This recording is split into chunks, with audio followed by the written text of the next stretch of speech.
Hi everybody, welcome to Old Bookroom's little corner of the world. Today I'm going to talk about something completely different, although it is linked to the royals, King Charles and Prince William in particular, in a tremendously big way. I found what I saw and read so shocking that I had to think it over for a while, and still I cannot decide where to start this particular story, which just breaks my heart on the one side and makes me slap my forehead on the other side. Okay, let's start with what you already know and what I have spoken about before. Most of us know that Prince Charles, now King Charles, was also the Duke of Cornwall for 70 years.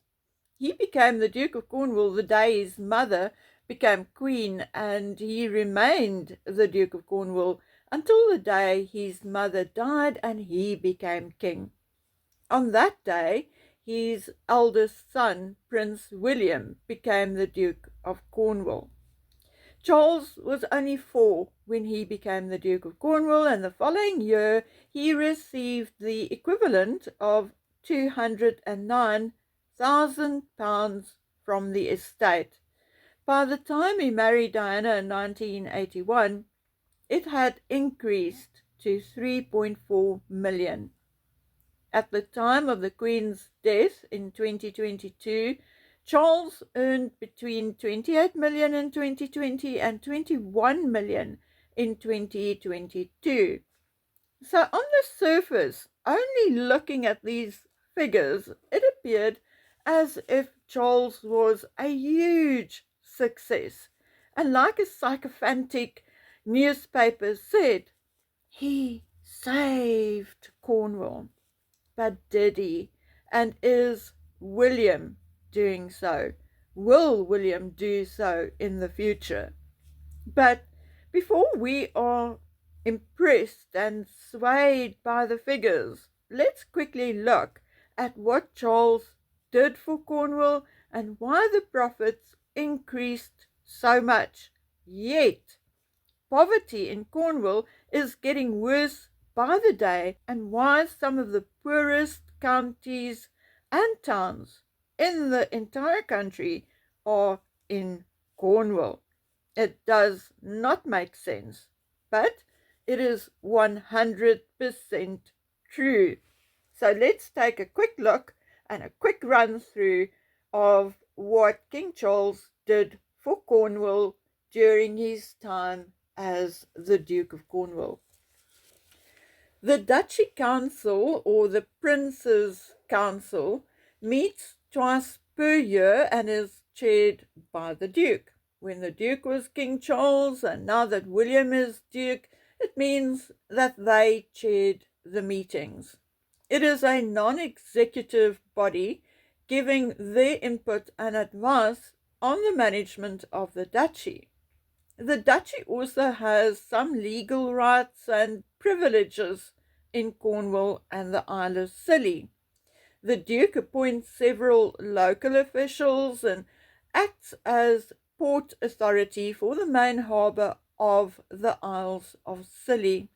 The duchy owns 531.3 square kilometres or 205 square miles of land in over 23 counties, and not all traditionally on duchy land. For example, it owns the Oval Cricket Ground in London. Under Charles, the duchy, or alongside Charles, the development of Poundbury, for instance, was started.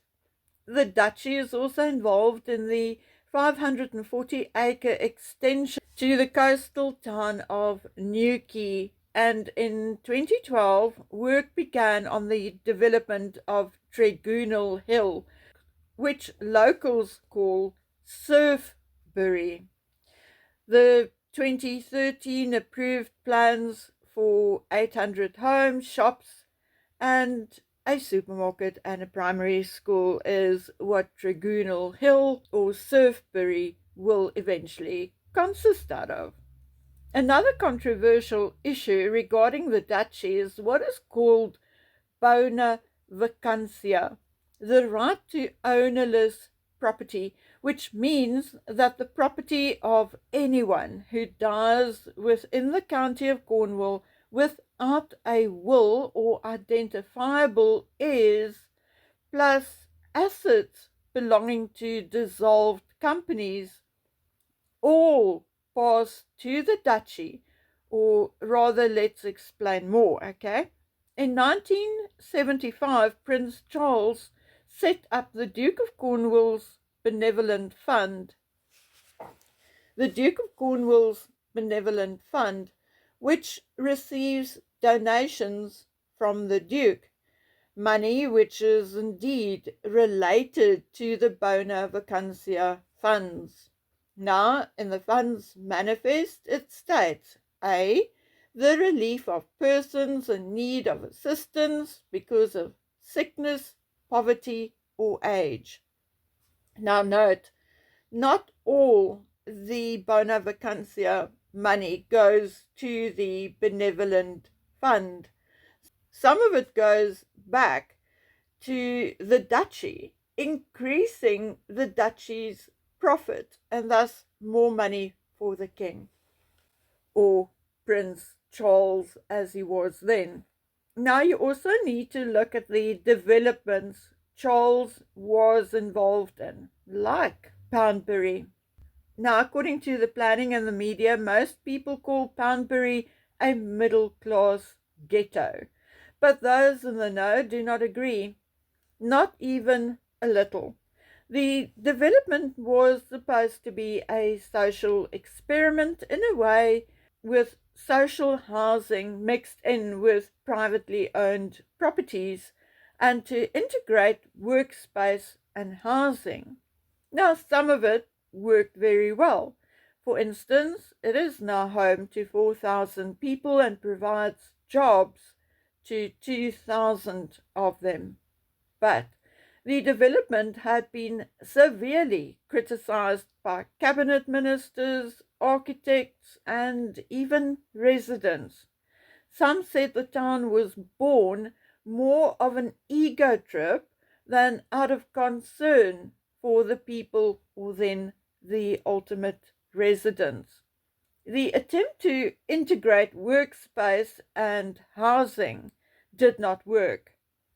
2 of the 3 factories are half empty.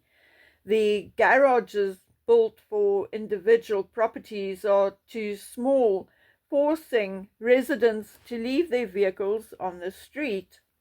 Although affordable housing was indeed the main aim of the project, property prices on average exceed that of nearby Dorchester.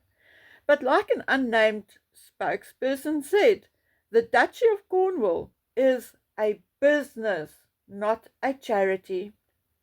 Well, he said that in 2014. But since then, nothing much has changed. So all in all, what has Charles done for Cornwall in 70 years, and what did he leave behind? Some say Charles saved Cornwall, and others will desperately and angrily oppose and argue against it. Some saying that his projects were mostly vanity or self-serving projects. Remember, the more money the duchy made, the more money he received. But anyway, with all of that said, I had a video popping up in my feed about a week ago. A video about towns in Cornwall, and the one video was about a place by the name of St. Austell. Now, if you are British, you will know about St. Austell on the south coast of Cornwall, because it used to be a lovely, successful town and holiday destination. St. Austell is a town in Cornwall, 10 miles south of Bodmin and 30 miles from the border with Devon. At the 2021 census, it had a population of 20,900 people. It is currently the largest town in Cornwall, yet St. Austell is one of the most deprived areas in Cornwall. Go to the touristy pages of St. Austell and it is hard to believe what you read about the place. There is, for instance, St. Austell Brewery, a whole 160 years old. It has been brewing beer since 1851. The Lost Gardens of Hilligan, cliff-top walks, hidden coves, stuff dreams are made of.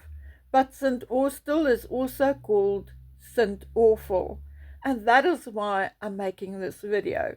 Because what I saw in the video I watched, which was recorded approximately 2 months ago, was beyond awful. It is heartbreakingly sad, and I knew I had to do something to create awareness, and I'm considering writing to Prince William as well, making him aware, I'm sure he is already, and begging him to step in.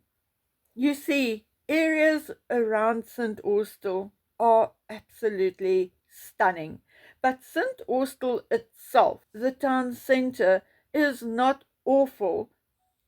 It is disgusting, regardless of the fact that there was 53.1 million earmarked for renewal of the town centre. So to see what they planned, I went to their webpage, and when I read what I read, I actually had tears in my eyes, and I was absolutely aghast at the level of ignorance and stupidity. So let's look at what these people had in mind for urban renewal and why it did not work. You see, one of the urban renewal plans were things like rooftop gardens and restaurants. Yes, I guess in order to draw tourists, visitors, and locals back to the town centre. Brilliant idea, except it did not work because no one, local or otherwise, would frequent a restaurant in a place where addicts, drunks, and the homeless are making their homes in the doorways of shops, etc. I'm going to put a link to YouTuber Joe Fisher's YouTube video in the description box below, and you need to watch it to understand and see for yourself the condition and state of the town and its people.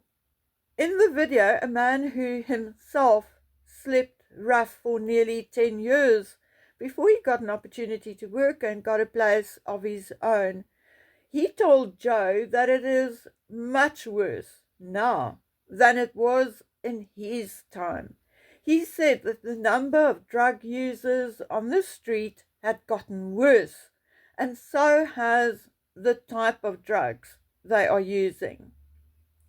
During his visit, Joe found 26 empty shops within the small little town centre, some abandoned years ago with mold and weeds growing inside.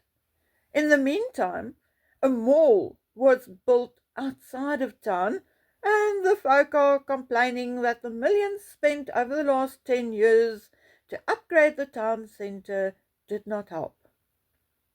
Well, it would not help if the people causing the situation are not helped first.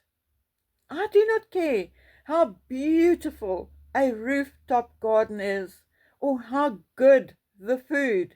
I'm not going there if I came out and my vehicle had been peed on, vomited over, or broken into. There's no point paying thousands to erect boards stating that drinking in public is against the law, but it is not being policed or anything done about it. Even here where I live in the western province of South Africa, the police pick up the passed out drunks from the streets and pavements and doorways. I personally struggle to believe that in the greatest of Britain, the small island which conquered the world in the past, is now so weak or so woke that they fail to police their own people, take care of them, or to solve their own internal problems.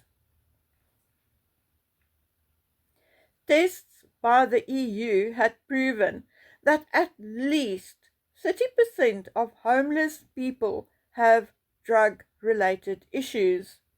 Now in St. Austell, it is true that when many of the China clay producers closed down, many people lost their jobs. Because it's a holiday destination, a lot of the businesses were seasonal and so on and so forth. So homelessness does not always mean drug and alcohol abuse.